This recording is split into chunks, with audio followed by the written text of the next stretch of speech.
வணக்கம் நண்பர்களே. என்கிட்ட இது வரைக்கும் பல பேர் உயிர் மூல ஆற்றல் வழி சிகிச்சை எடுத்திருக்கீங்க.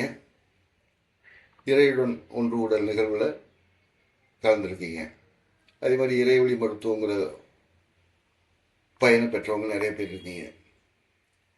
இந்த விஷயத்தை நாம் பெற்ற விஷயத்தை மற்றவங்கள்ட்ட கொண்டு போகணுங்கிற ஆசை எல்லாருக்குள்ளே இருக்கு. இறையாற்றல் மூலமாக பெறக்கூடிய அனைத்தும் எளிமையானது, இனிமையானது, நேரம் காலம் இல்லாமல் எப்போ வேணாலும் எந்த இடத்துல வேணாலும் கிடைக்கக்கூடியது. எந்த செலவும் பண்ண தேவையில்லை, எந்த முயற்சியும் பண்ண தேவையில்லை, எந்த பத்தியமும் இருக்க தேவையில்லை. மகிழ்ச்சியாக இனிமையாக பெற்று அனுபவிக்கலாம். இதை நீங்கள் உணர்ந்திருப்பீங்க. நம்ம முழுமையாக இயற்கையை, இறைவன் கொடுத்த அனைத்தையும் முழுமையை துய்ப்பதற்கு பழகுவோம்.